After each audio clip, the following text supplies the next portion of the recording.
Fala pessoal, bem-vindos, bem-vindas. Vamos para mais uma aula e hoje o tema é interceptação telefônica. Vamos falar sobre a Lei 9296 de 1996. Vamos falar não só sobre a interceptação telefônica em sentido estrito, mas nessa aula vamos falar também sobre institutos correlatos, como a escuta telefônica, a gravação telefônica, a captação ambiental, quebra de sigilo de dados telefônicos. Vamos ver, afinal de contas, o que é isso tudo. Então, qual que é a minha proposta? Eu vou começar fazendo uma visão geral, um panorama de forma superficial mesmo, para a gente compreender alguns institutos, né, uma visão superficial geral. E na sequência, eu vou até me repetir, porque na sequência eu trarei e resgatarei esses conceitos, mas aí a gente vai examiná-los com mais profundidade. Acho que fica mais didático assim. Então, se você estiver anotando, você põe aí interceptação telefônica, a Lei 9296 de 96, introdução, panorama geral. Então, vamos começar do começo, falando da previsão constitucional. A Constituição diz no artigo 5º, inciso 12, que é inviolável o sigilo da correspondência e das comunicações telegráficas, de dados e das comunicações telefônicas, salvo no último caso, ou seja, das comunicações telefônicas, por ordem judicial, nas hipóteses na forma que a lei estabelecer para fins de investigação criminal ou instrução processual penal. Então, a própria Constituição ressalva a possibilidade de serem violadas as comunicações telefônicas por ordem judicial. A redação desse inciso, para ser bem sincero, ela não é muito feliz, porque ela dá a ideia, quando ela diz salvo no último caso, ou seja, comunicações telefônicas, ela dá a ideia de que o sigilo da correspondência e das comunicações telegráficas e de dados seriam absolutamente invioláveis, né? Ao contrário senso, é isso que permitiria nós concluirmos. Mas isso não é verdade. Não há nenhum direito absoluto, muito menos o sigilo da correspondência e das comunicações telegráficas e de dados. Então deve-se interpretar que nenhum direito é absoluto e mesmo essas hipóteses previstas aí nesse inciso, antes da parte das comunicações telefônicas, também são passíveis de violação, né, em algumas hipóteses. Por exemplo, o próprio CPP, o Código de Processo Penal, diz que proceder-se-á à busca domiciliar quando fundadas razões a autorizarem para, eu até deixei grande aqui, apreender cartas abertas ou não, destinadas ao acusado ou em seu poder, quando haja suspeita de que o conhecimento do seu conteúdo possa ser útil à elucidação do fato. Então, veja que é possível a busca e apreensão, né, de cartas abertas ou não. É uma hipótese aí em que há uma violação da correspondência, mas é uma violação legal, se presentes os requisitos legais, claro. Outra hipótese que a gente até já falou em aulas anteriores. Apesar dessa redação da Constituição, a Lei de Execução Penal diz que o diretor do presídio pode suspender ou restringir, mediante ato motivado, os direitos previstos nos incisos 5, 10 e 15. E o 15 é o contato com o mundo exterior por meio de correspondência escrita. Então, o diretor do presídio ele pode verificar ali, abrir cartas para verificar o seu conteúdo. E o STF já entendeu que essa previsão também é constitucional. A administração penitenciária, com fundamento em razões de segurança jurídica, disciplina prisional ou preservação da ordem jurídica, pode, sempre excepcionalmente, e desde que respeitada a norma prevista no artigo 41, parágrafo único da Lei de Execução Penal, proceder à interceptação da correspondência remetida pelos sentenciados. Eis que a cláusula tutelar da inviolabilidade do sigilo epistolar, né, das cartas, não pode constituir instrumento de salvaguarda de práticas ilícitas. Outro exemplo, né? Já falei da apreensão de cartas, já falei dessa hipótese da Lei de Execução Penal. Outro exemplo, a Lei Complementar 105 de 2001. Ela trata do sigilo das operações de instituições financeiras e de outras providências, e ela prevê possibilidade de quebra do sigilo bancário e fiscal em determinadas hipóteses. Então, mais um exemplo aí de que esse não é um direito absoluto. Enfim, concluindo, apesar da Constituição dar a ideia de que apenas as comunicações telefônicas seriam passíveis de interferência, né, ingerência alheia, violação, podemos dizer.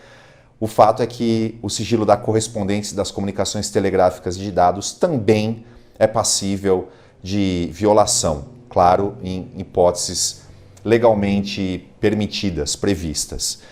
E aí, então, falando sobre a interceptação telefônica, ainda nesse caráter introdutório, veja que ela diz, salvo no último caso, nas hipóteses e na forma que a lei estabelecer para fins de investigação criminal ou instrução processual penal.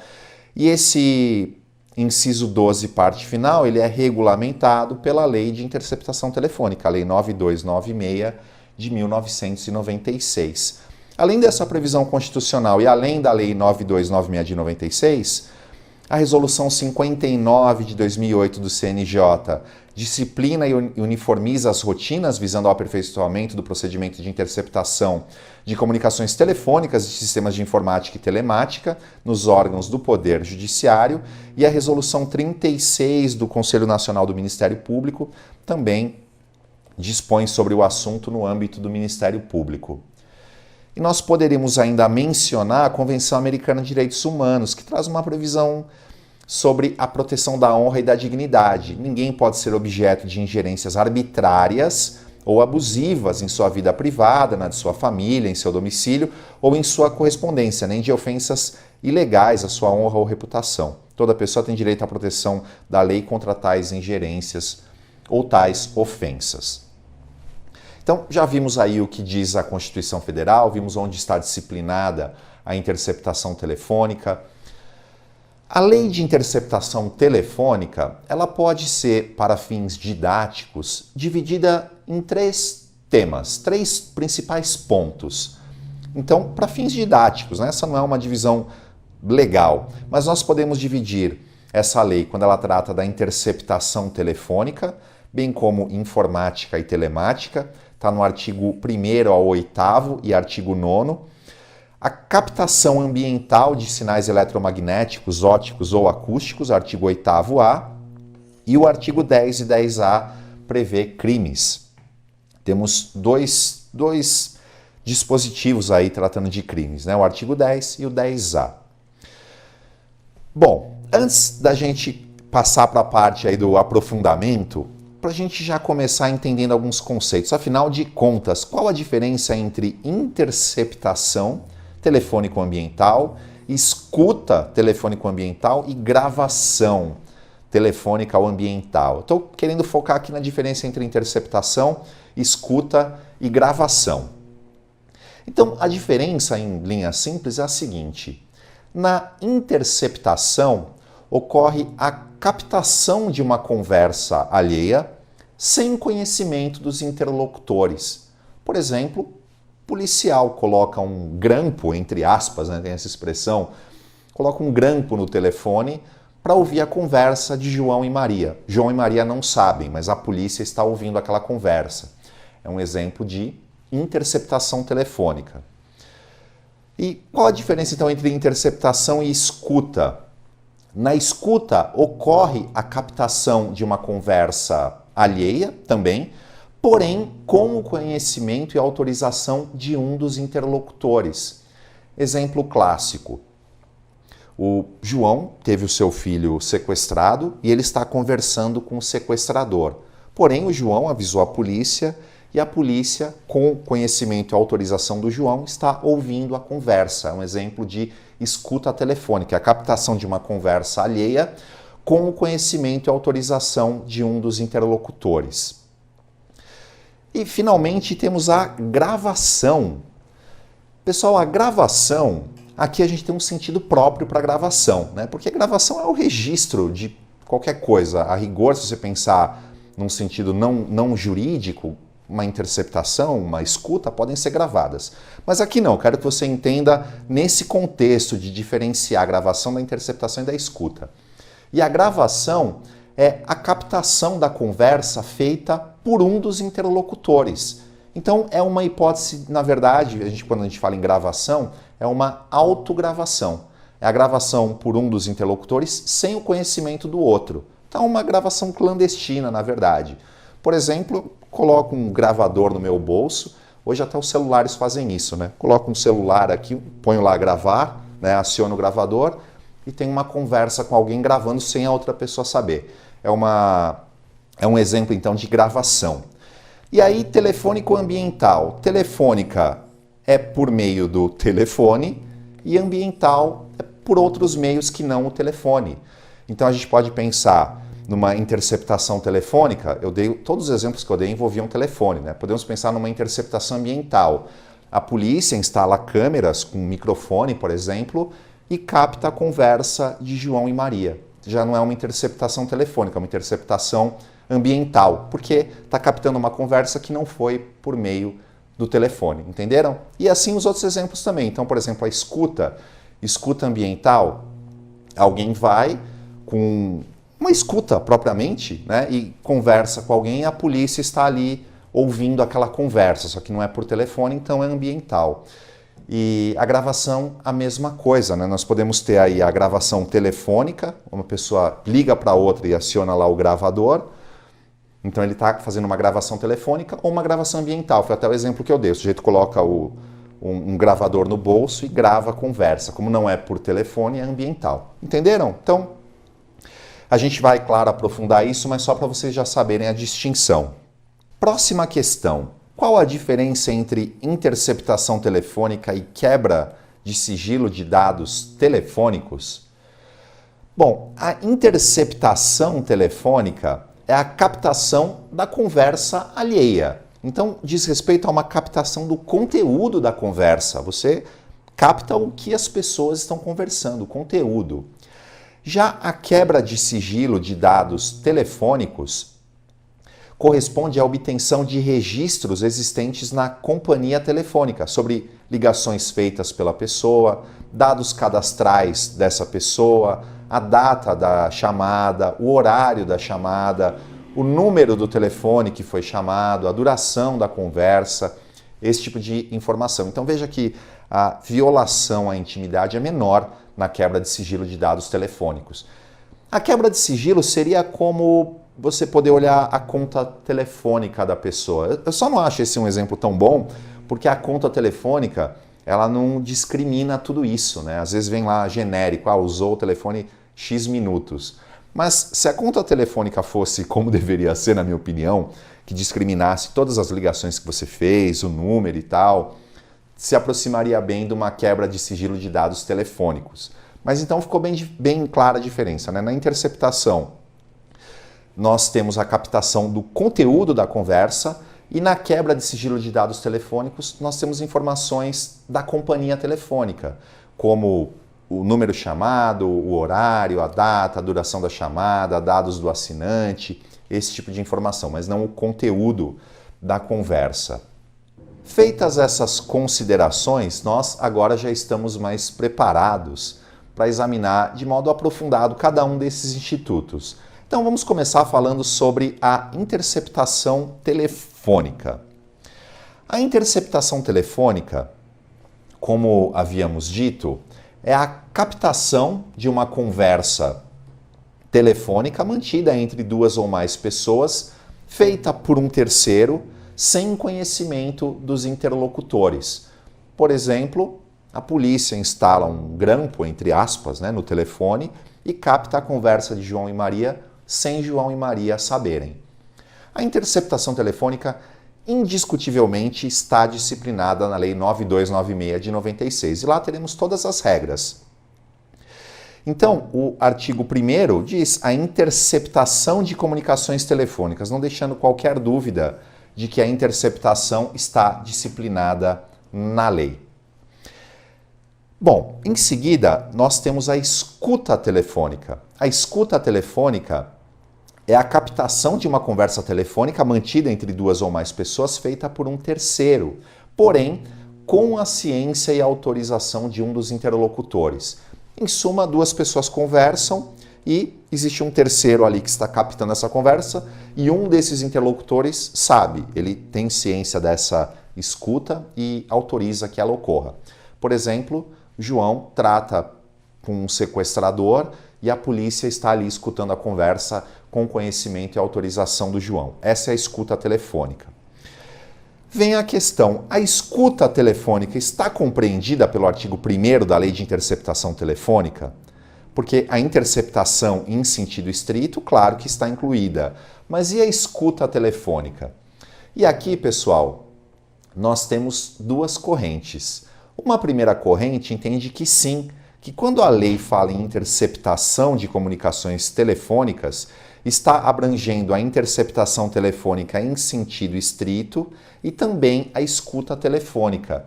Então, todas essas regras valem também para a escuta telefônica. Portanto, ela depende de autorização judicial, assim como a interceptação telefônica. É a posição do Renato Brasileiro, do Damásio de Jesus, entre outros. Temos precedente do STF sinalizando no sentido da primeira corrente.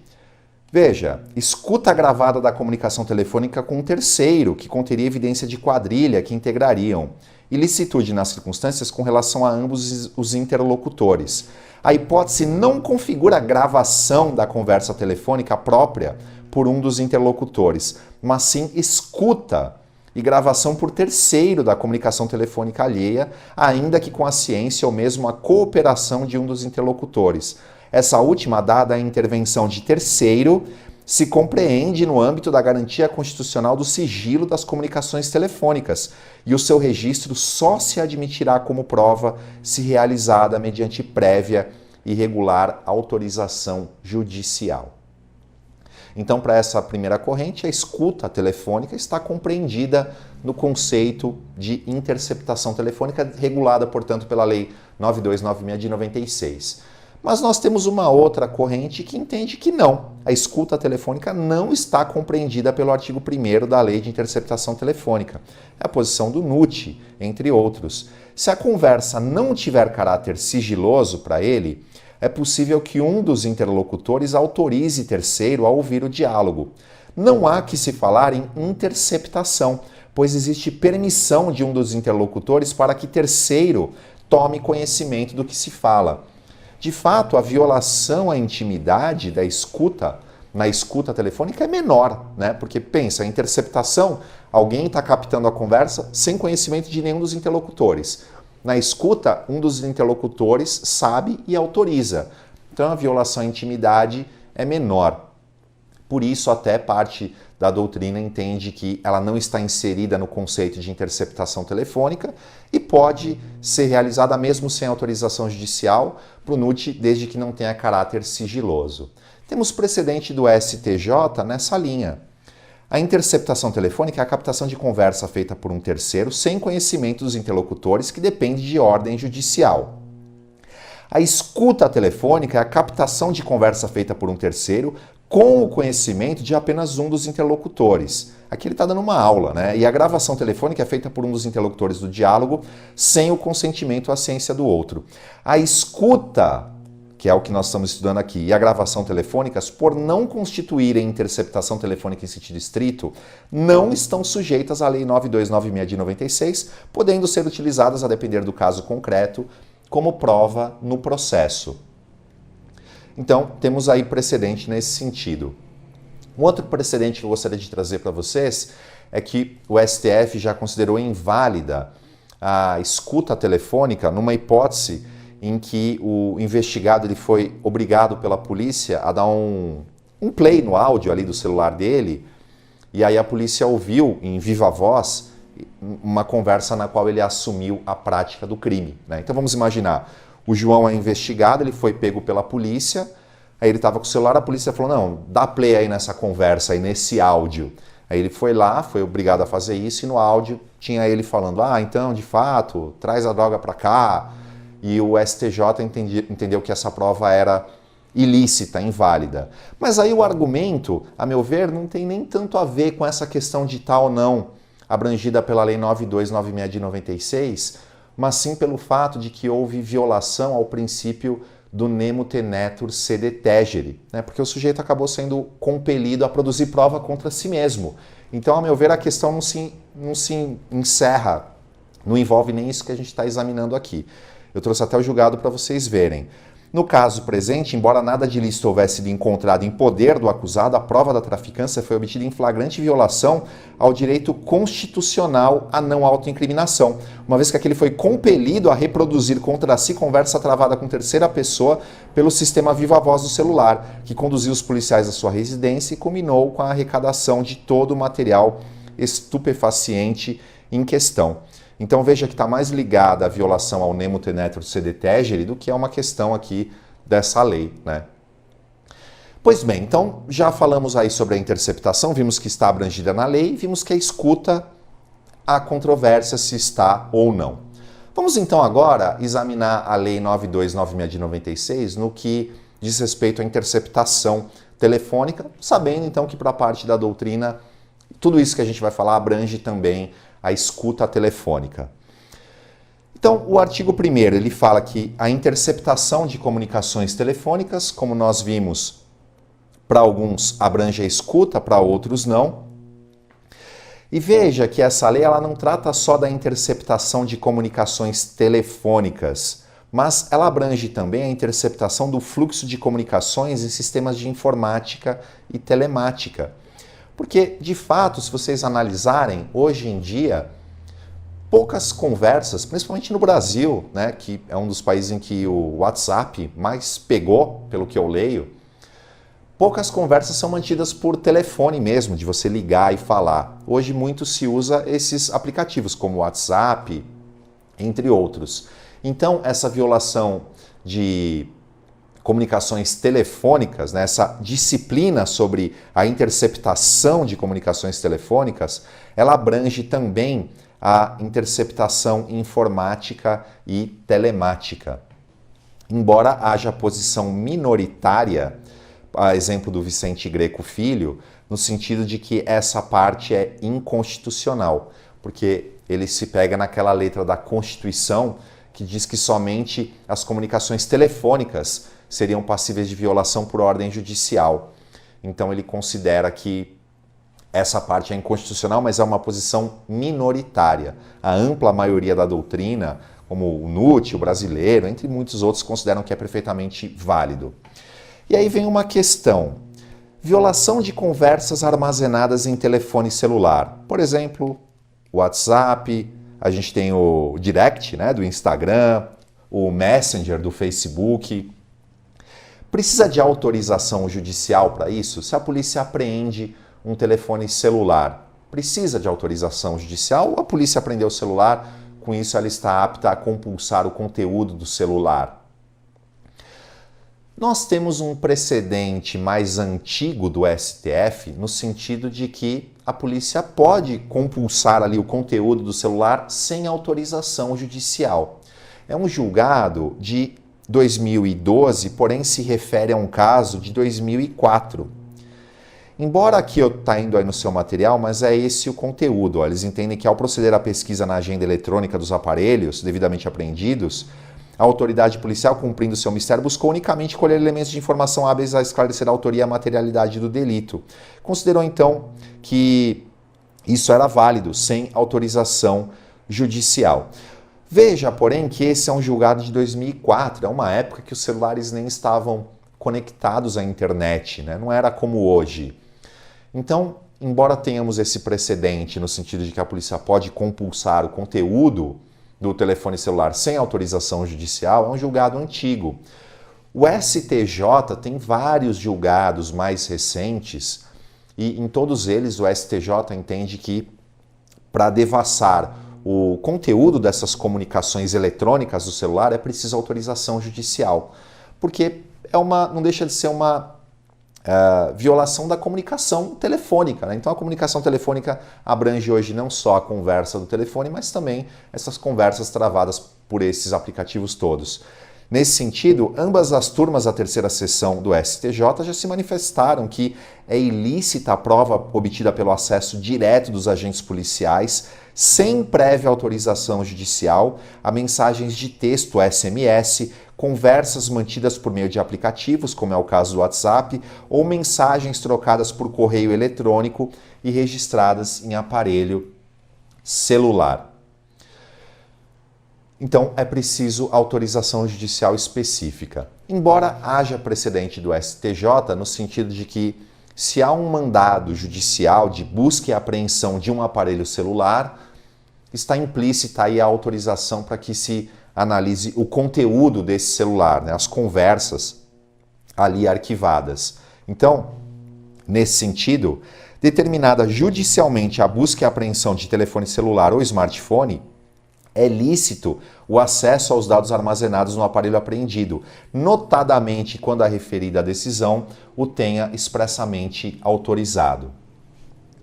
E, finalmente, temos precedente no sentido de que a análise ali, a captação de conversa mantida em sala de bate-papo da internet, quando é uma sala de acesso irrestrito, né? Como são? Aliás, hoje em dia nem tem mais muito isso, né? Essas salas de bate-papo. Mas temos um precedente do STJ entendendo que a captação de conversas mantidas em salas de bate-papo da internet não depende de autorização judicial, porque essas salas têm o acesso irrestrito.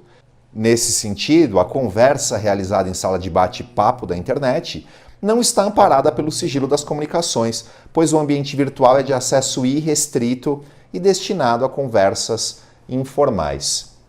Pois bem, prosseguindo na análise do artigo 1º, vamos analisar a lei artigo por artigo, a interceptação das comunicações telefônicas de qualquer natureza para prova em investigação criminal e em instrução processual penal.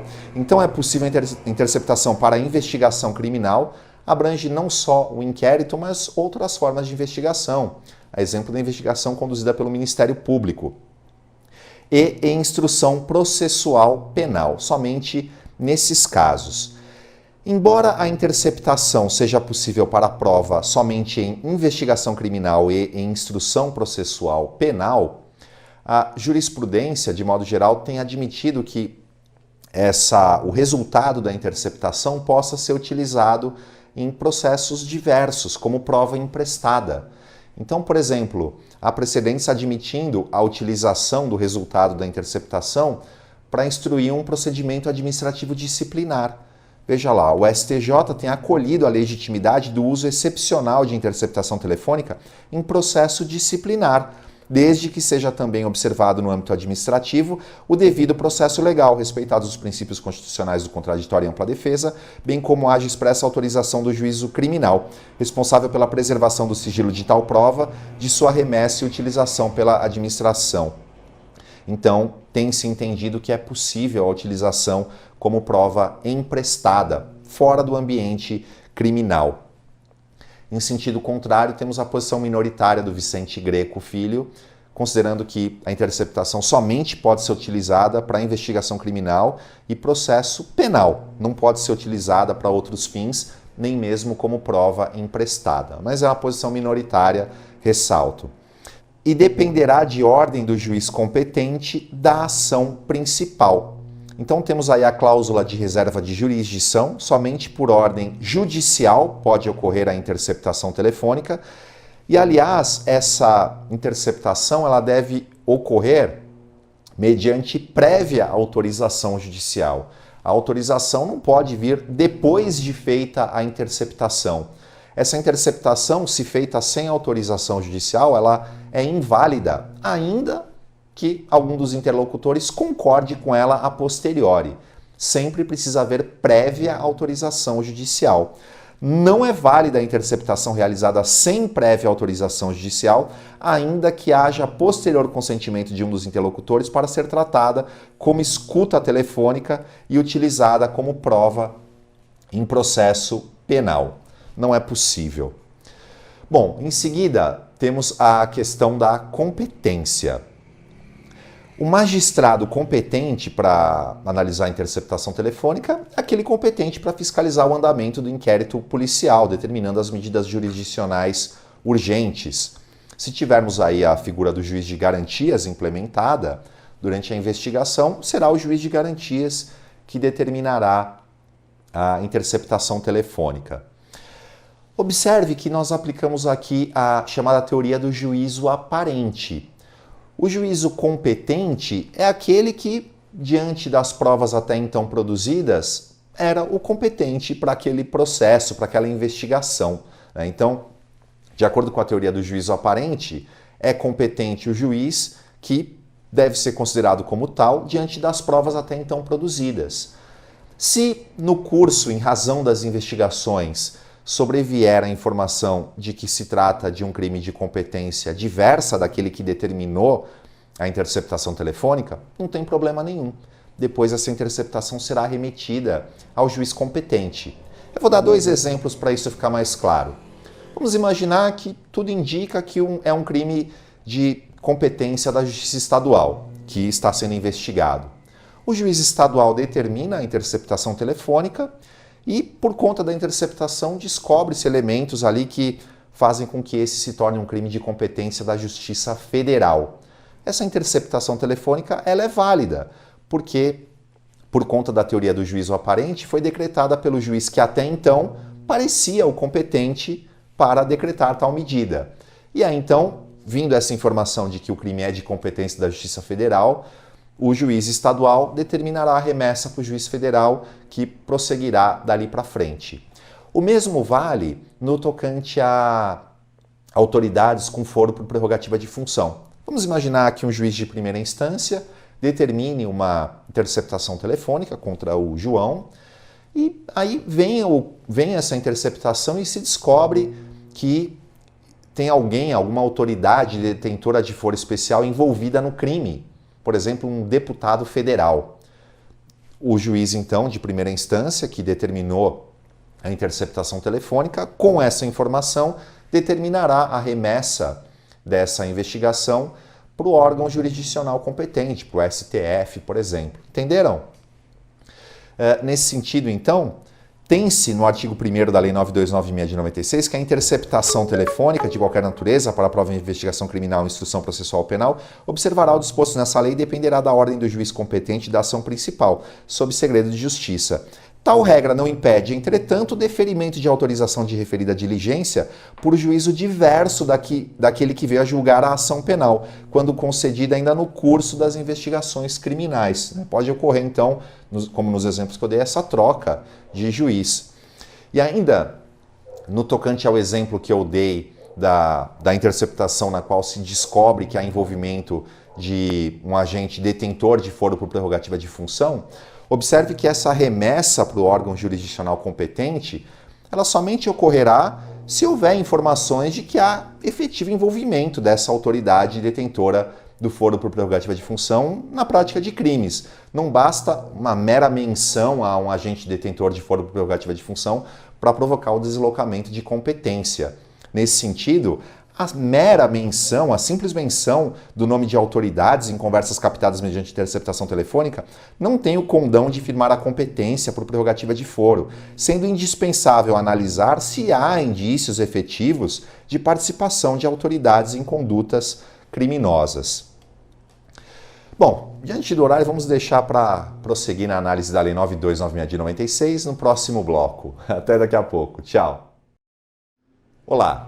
Vamos prosseguir então, só faltava falar sobre a parte final do artigo 1º, né, que diz que a interceptação corre sob segredo de justiça. Por outro lado, a Constituição Federal diz que a lei só pode restringir a publicidade dos atos processuais quando a defesa da intimidade ou o interesse social o exigirem. E o artigo 93(9), ele fala que os julgamentos do Poder Judiciário serão públicos, fundamentadas todas as decisões sob pena de nulidade, podendo a lei limitar a presença em determinados atos às próprias partes e a seus advogados, ou somente a estes, em casos nos quais a preservação do direito à intimidade do interessado no sigilo não prejudique o interesse público à informação. Então, como fica essa questão do sigilo da interceptação telefônica e do interesse público à informação? Isso é algo mais para uma questão de segunda fase, uma prova oral. Então, me parece o seguinte: se a interceptação telefônica, né, primeira coisa, se a interceptação telefônica ainda está sendo realizada, é uma hipótese de sigilo oponível às próprias partes, à própria defesa e ao investigado. A gente até já falou sobre isso em aulas anteriores, né?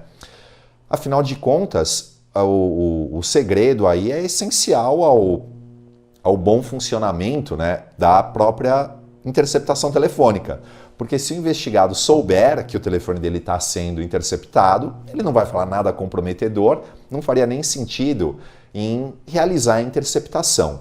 Então, enquanto ela está sendo realizada, ela é sigilosa, inclusive para a defesa e para o investigado. Porém, nos termos da súmula vinculante 14 do STF, uma vez que foi encerrada a interceptação e houve a formalização documental do seu resultado, nesse momento ela deve ser acessível para as partes, né, para a defesa, para o investigado. Então, depois de concluída, depois de haver a formalização documental do seu resultado, deve ser possível, então, o acesso pelo advogado e pelo investigado.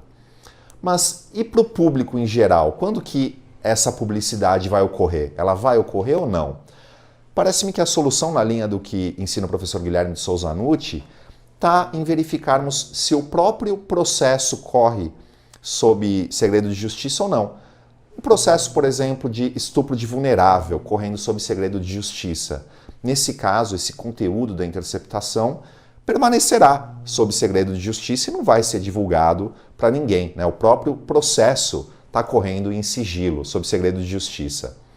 Agora, se for um processo que não corre sob segredo de justiça, né, um crime, sei lá, que está investigando corrupção, por exemplo, nesse caso, o conteúdo da interceptação deve ser público, né? Porque há interesse da sociedade em saber aquele conteúdo. Mas ainda assim devemos proteger a intimidade. Então, devemos delimitar o acesso ali das conversas que tenham relevância para aquela investigação. Conversas que foram captadas ali, mas dizem respeito apenas à intimidade da pessoa que foi captada e não com relação a fatos que tenham interesse público, isso deve ser preservado, né? Então vamos imaginar, o sujeito no meio das interceptações, ele trava conversas com familiares, conversas íntimas. Em alguns momentos ele tem conversas que estão relacionadas à corrupção. Esse trecho, ele deve se tornar público. Agora, esses outros devem ser preservados para proteger a própria intimidade do sujeito. Então, parece-me que essa é a melhor linha, né? Não sei se vocês concordam, mas eu acho que faz muito sentido. Então, enquanto está sendo realizada a interceptação, ela ainda não foi concluída, sigilo oponível às próprias partes. Depois que ela foi concluída, formalizada documentalmente o seu resultado, abre-se possibilidade de vista às próprias partes, né? Deve-se permitir que o advogado acesse aquele conteúdo. Se o processo corre sob segredo de justiça, esse conteúdo vai ser restrito às próprias partes. Agora, se não, deve se tornar público. Qualquer pessoa, a imprensa, pode compulsar aquele conteúdo da interceptação, ressalvadas as conversas que digam respeito à vida privada do agente sem relação com os fatos investigados. Beleza? Então, o que mais nós temos para dizer? O parágrafo único, ele diz que o disposto nessa lei aplica-se à interceptação do fluxo de comunicações em sistemas de informática e telemática. Já havia falado sobre isso, inclusive mencionado posição minoritária do Vicente Greco Filho, no sentido de que esse parágrafo único seria inconstitucional, porque ele vai além do que permite a Constituição Federal. Depois, o artigo 2º. Não será admitida a interceptação de comunicações telefônicas quando ocorrer qualquer das seguintes hipóteses. Aqui, então, nós temos os requisitos para a realização da interceptação telefônica. Esse artigo é criticado pela doutrina porque, ao invés do legislador dizer quais são os requisitos, ele fala na forma negativa, né?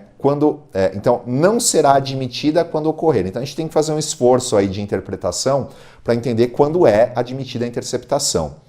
Então, não é cabível quando não houver indícios razoáveis de autoria ou participação em infração penal. A contrário senso, é cabível a interceptação somente quando houver indícios razoáveis da autoria ou participação em infração penal. É vedada a chamada interceptação de prospecção, aquela interceptação realizada antes do delito, pré-delitual. A interceptação ela deve ser realizada quando já há um delito. Veja, indícios razoáveis da autoria ou participação em infração penal. Deve ser uma infração passada ou um crime permanente. mas não é possível a interceptação de prospecção, visando a um delito que ainda vai ocorrer. Depois, nós temos aí como requisito a prova puder ser feita por outros meios disponíveis, ou seja, a contrário sensu, somente é possível a interceptação telefônica se a prova não puder ser feita por outros meios disponíveis. Então, digamos que a interceptação telefônica é a última ratio, né? É a última opção. Só se não for possível por meio de outras provas, como a prova testemunhal ou prova documental, aí sim admite-se a interceptação telefônica. E, finalmente, o fato investigado constituir infração punida no máximo com pena de detenção. A contrário sensu, somente é possível a interceptação telefônica para crimes punidos com reclusão, o que não tem muita lógica, né? Porque se a gente pensar em crimes punidos com detenção ou contravenções penais, muitas vezes deveria ser possível a interceptação telefônica. Por exemplo, para aferir a hipótese aí de jogo do bicho, né, para uma investigação envolvendo jogo do bicho, contravenção penal, não é possível porque é preciso que seja um crime punido com reclusão. Então, a contrário sensu, haver indícios razoáveis da autoria ou participação em infração penal, a prova não puder ser feita por outros meios e o fato investigado constituir infração penal punida com reclusão. Pessoal, o que são crimes de catálogo? Imagina que você está lá na fase oral, o examinador fala: candidato, diga o que são crimes de catálogo.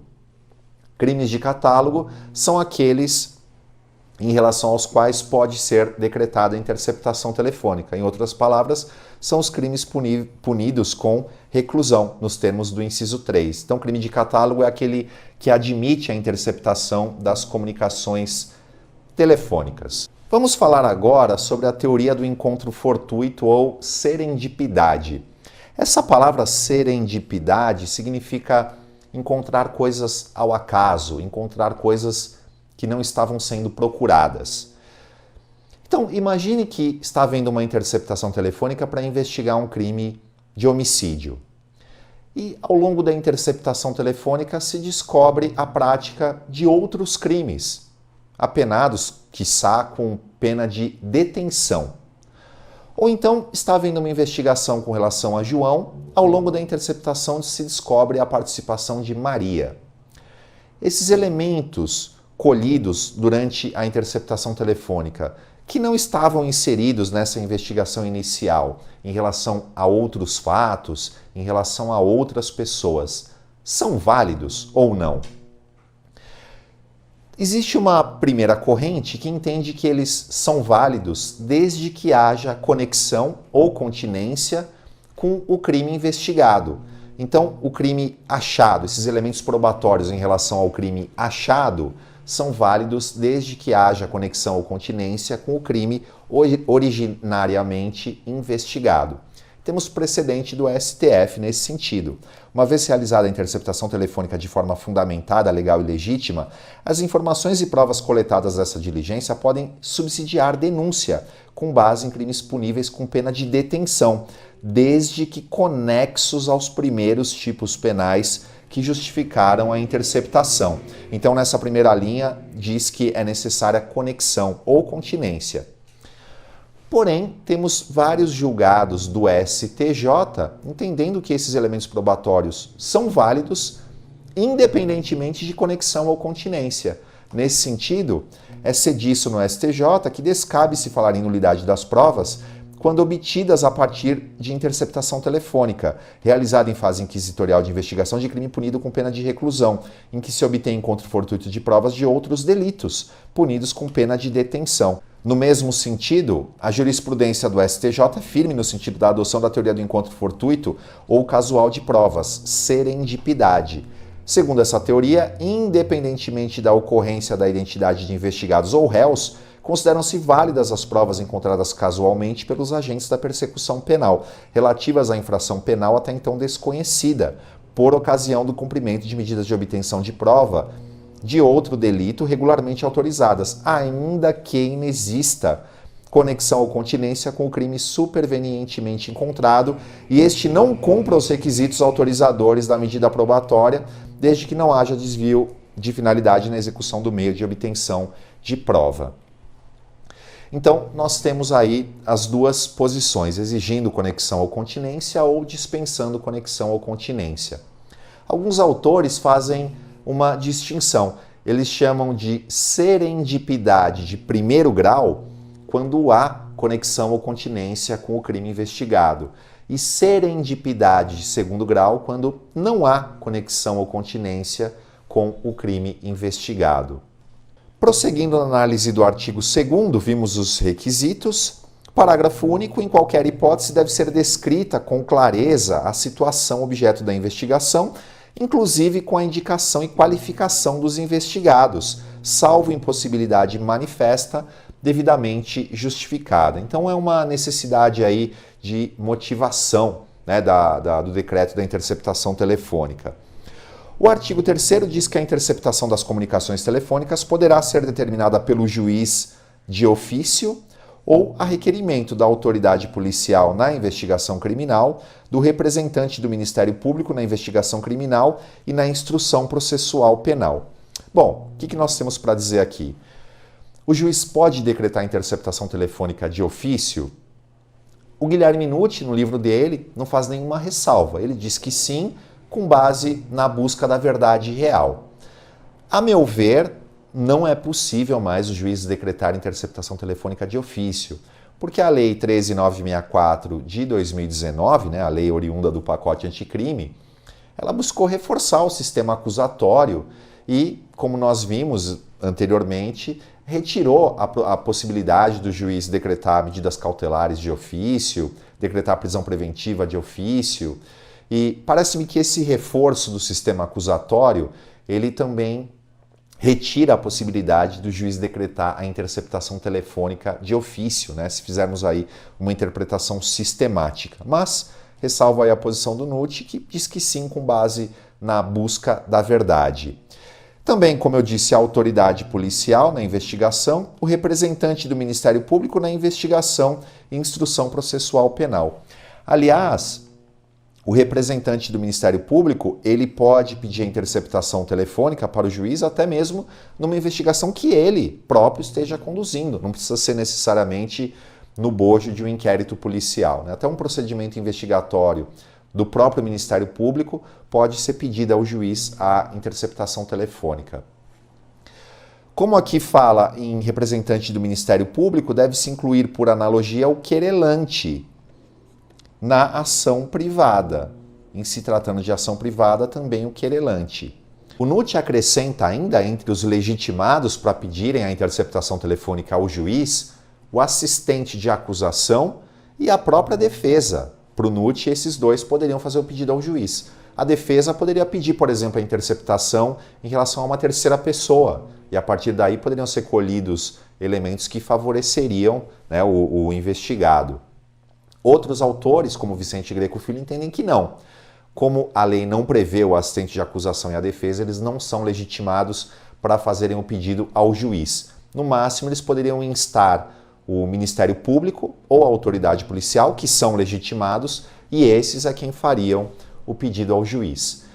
E ainda da decisão do juiz que indefere o pedido de interceptação telefônica, cabe correição parcial, porque está havendo um tumulto no andamento do processo, né, no tocante à busca de provas. Depois, o artigo 4º diz que o pedido de interceptação de comunicação telefônica conterá a demonstração de que sua realização é necessária à apuração da infração penal, com indicação dos meios a serem empregados. É uma repetição até do que a gente já viu no artigo 2º, né, que diz que a interceptação somente é possível se ela for necessária, se não for possível colher as provas por outros meios menos invasivos. Depois, o parágrafo 1º diz que, excepcionalmente, o juiz poderá admitir que o pedido seja formulado verbalmente, desde que estejam presentes os pressupostos que autorizem a interceptação, caso em que a concessão será condicionada à sua redução a termo. Esse dispositivo é criticado pela doutrina porque, veja, que o legislador ele vai, não vai, né? Foi meio morde-a-sopra.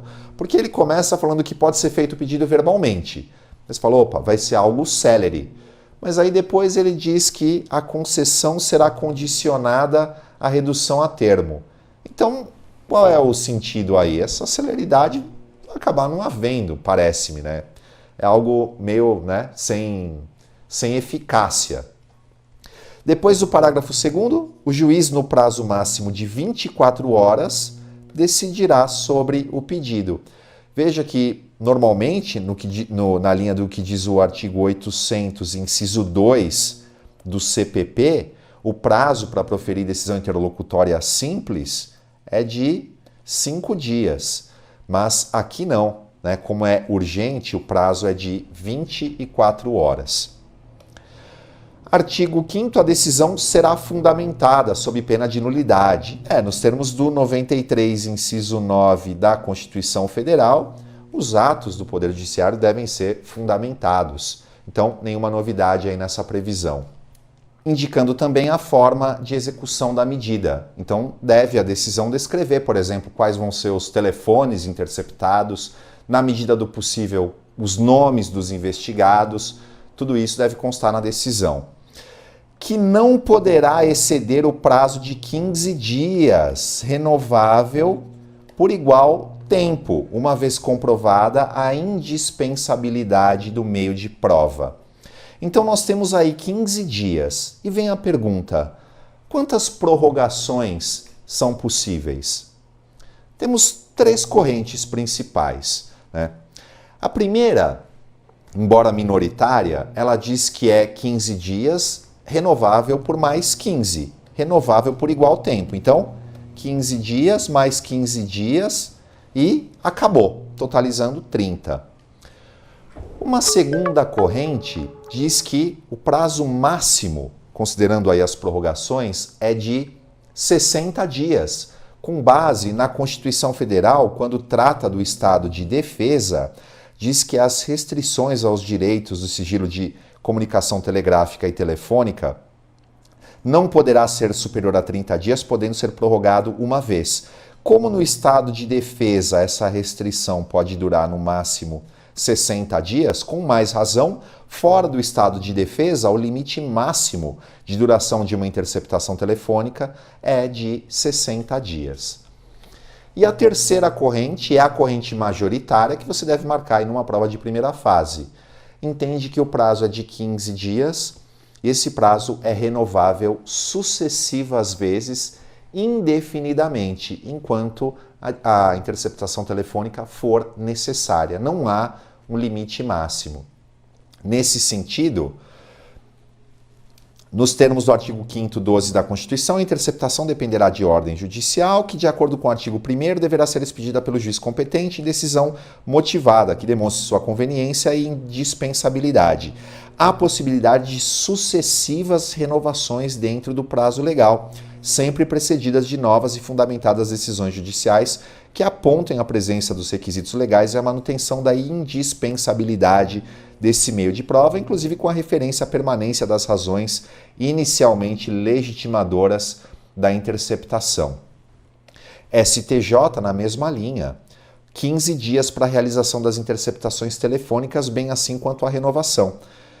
No entanto, segundo a jurisprudência do STJ, desde que evidenciada a necessidade das medidas em razão da complexidade do caso, as autorizações subsequentes de interceptações podem ultrapassar o prazo previsto em lei, considerando o tempo necessário e razoável para o fim da persecução penal. Então não temos aí um prazo máximo. E temos vários precedentes admitindo, no tocante a essas renovações, a chamada fundamentação per relationem. Já ouviu falar? Fundamentação per relationem é aquela que, na verdade, faz referência a uma fundamentação anterior. E há vários precedentes, considerando então que se o juiz decretou a primeira interceptação, essa tem que ser devidamente fundamentada. Essas prorrogações, elas podem ser deferidas utilizando-se essa técnica de fundamentação per relationem. O magistrado, então, faz referência à fundamentação anterior a essa primeira para ir prorrogando as interceptações. As decisões que autorizam a prorrogação de interceptação telefônica sem acrescentar novos motivos evidenciam que essa prorrogação foi autorizada com base na mesma fundamentação exposta na primeira decisão que deferiu o monitoramento.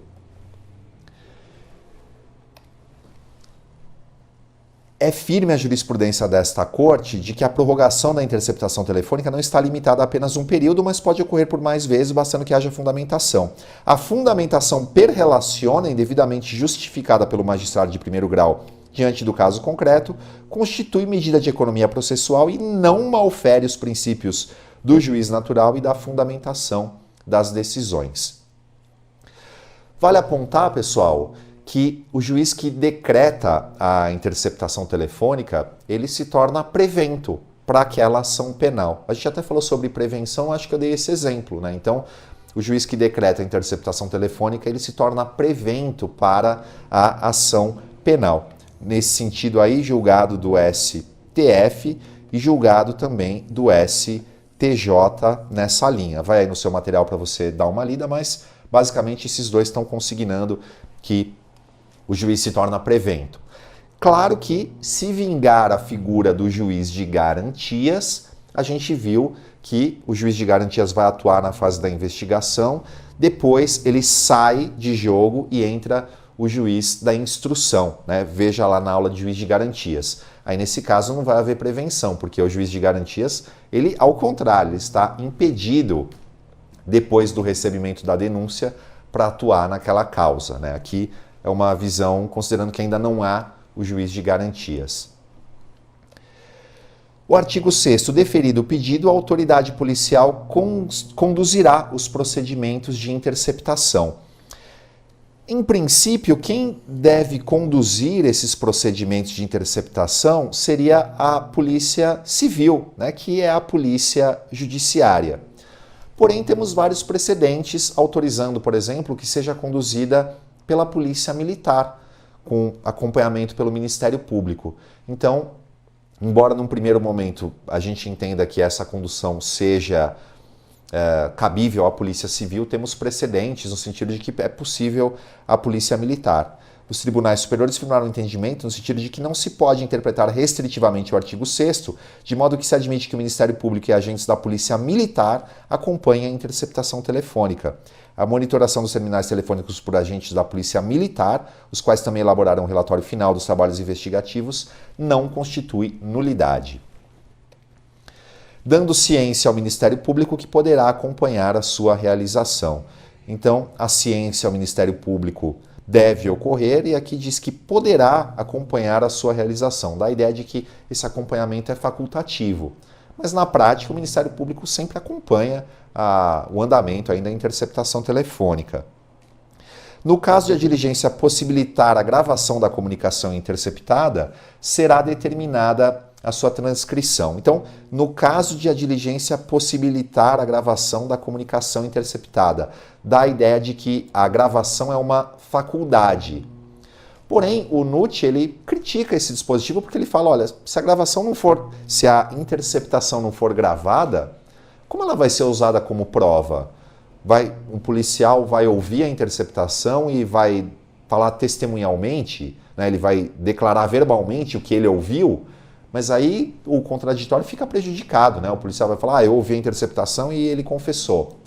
Mas como assim, né? Fica meio estranho a gente pensar numa interceptação telefônica, porque isso não é mais uma interceptação telefônica. Pode até a gente examinar isso no contexto de uma prova testemunhal, mas não de uma interceptação telefônica. A interceptação telefônica, ela tem de ser gravada. E o final diz, será determinada a sua transcrição. O entendimento que se faz desse dispositivo, será determinada a sua transcrição, é que deve haver a transcrição dos trechos necessários ali para a investigação e não a transcrição integral. Na verdade, é o seguinte, deve-se disponibilizar às partes, a acusação e a defesa, o conteúdo total captado. Não pode se disponibilizar trechinhos, até porque pode haver edições, o contraditório fica prejudicado. Então, deve-se disponibilizar o conteúdo integral das conversações às partes. Porém, a transcrição não precisa ser integral. Imagina uma interceptação que dure meses, se a gente fosse transcrever palavra por palavra milhares de diálogos que não têm relação alguma com aqueles fatos. Então, não é preciso transcrição integral. Nesse sentido, Tendo a defesa acesso à totalidade das gravações, é dispensável a transcrição integral das conversas quando irrelevantes para o esclarecimento dos fatos. Julgado do STF no mesmo sentido, fazendo menção a um julgado anterior, no qual tinha constado na ementa que seria obrigatória a transcrição integral. E aí a ementa enunciou tese que dá a entender ser obrigatória sempre a degravação, a transcrição integral. Porém, essa tese reflete entendimento exposto pelo relator naquele caso e não o entendimento dos votos vencedores vistos em seu conjunto. Além disso, não é obrigatória a perícia. Não é preciso que a interceptação telefônica passe por perícia. Além de não ser indispensável a realização de perícia para identificação das vozes captadas por meio das interceptações telefônicas. E aí vem o resto, mas eu queria destacar mais o comecinho, para vocês verem que os tribunais têm entendido que a perícia não é obrigatória. Ela pode até ocorrer se houver necessidade para tanto, aí precisa ver o caso concreto, né? Se a defesa trouxer elementos ali que demonstrem a necessidade de perícia, para provar, por exemplo, que não é a voz do cliente, tem até uma perícia espectrográfica, né, para fazer uma comparação e falar, ó, não é ele falando. Então, tudo bem, se houver elementos para isso, o juiz pode até deferir a perícia, mas ela não é, em tese, obrigatória. Outro julgado interessante é que o acesso à interceptação, como eu disse, ao conteúdo, deve ser oportunizado às partes na íntegra. Porém, se houver quebra da cadeia de custódia, esses elementos colhidos na interceptação eles são inválidos. A cadeia de custódia, se você tiver uma aula específica, vem lá no artigo 158A do CPP. São os procedimentos utilizados para manter e documentar a história cronológica do vestígio coletado. Então, as partes devem ter acesso às conversas na sua integralidade. Se não houver esse acesso, houver lá a disponibilização de um conteúdo todo fracionado, todo editado, essa prova se torna inválida, porque não é possível contraditório, né? Imagina lá, a defesa recebe um conteúdo todo editado, quem vai poder dizer se não houve uma alteração do conteúdo daquelas conversas frente ao que foi dito, né, originariamente? Então, esse julgado, ele ressalva isso, segue aí para você. Bom, vamos prosseguir e falar sobre o parágrafo 2º. Cumprida a diligência, a autoridade policial encaminhará o resultado da interceptação ao juiz, acompanhado do auto circunstanciado, que deverá conter o resumo das operações realizadas. Então, esse auto circunstanciado é o registro formal das diligências efetuadas.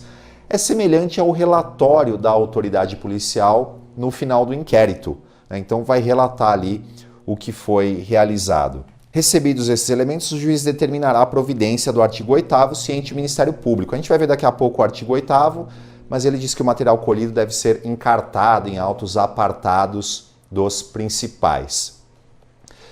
Bom, artigo 7º. Para os procedimentos de interceptação de que trata essa lei, a autoridade policial poderá requisitar serviços e técnicos especializados às concessionárias de serviço público. Esse suporte técnico muitas vezes vai ser necessário, né? O auxílio das companhias de telefonia fixa ou móvel para que a diligência tenha sucesso, possa ser realizado. Artigo 8º. A interceptação de comunicação telefônica de qualquer natureza ocorrerá em autos apartados, apensados aos autos do inquérito policial ou do processo criminal, preservando-se o sigilo das diligências, gravações e transcrições respectivas. Então, é um artigo explicativo, né? Então, a interceptação ocorrerá em autos separados, apensados aos autos do inquérito ou do processo criminal. E já falamos a questão do sigilo anteriormente aí. O parágrafo único, ele traz duas previsões. Podemos dividir aqui. A apensação somente poderá ser realizada imediatamente antes do relatório da autoridade quando se tratar de inquérito policial. Então, em se tratando de inquérito, a juntada deve haver antes do relatório da autoridade policial. Ou na conclusão do processo ao juiz para o despacho decorrente do disposto nesses artigos do CPP. Esses artigos hoje, eles não correspondem mais ao que correspondiam quando essa lei foi publicada, porque o CPP sofreu várias alterações em 2008, então não são mais esses artigos. Basicamente, o que essa parte final está dizendo é que essa apensação deveria ocorrer, essa juntada, antes do juiz prolatar a sentença. Mas o que nós devemos interpretar, na verdade, é o seguinte, eu até já falei isso nessa aula. Uma vez que a interceptação telefônica esteja concluída e o sigilo não seja mais necessário para o bom andamento das investigações, então, uma vez realizada a formalização documental do resultado da interceptação telefônica, ela deve ser disponibilizada para as partes. Esse sigilo em relação às partes não pode mais persistir, nos termos da súmula vinculante 14 do STF. E depois podemos saltar para o artigo 9º, que diz que a gravação que não interessar à prova será inutilizada por decisão judicial durante o inquérito, a instrução processual ou após esta, em virtude de requerimento do Ministério Público ou da parte interessada. Esse incidente de inutilização será assistido pelo Ministério Público, sendo facultada a presença do acusado ou de seu representante legal, até por conta da proteção à intimidade, à privacidade. Então, a gravação que não interessar à prova será inutilizada. Com isso, fechamos a análise da interceptação telefônica, que para alguns vale também tudo o que foi dito para a escuta telefônica, como a gente viu, né? Para alguns, quando a lei fala em interceptação telefônica, está abrangendo a interceptação telefônica em sentido estrito e também a escuta telefônica. No próximo bloco, a gente já vai começar a falar sobre a interceptação ambiental, vamos ver aí os demais institutos. Até lá!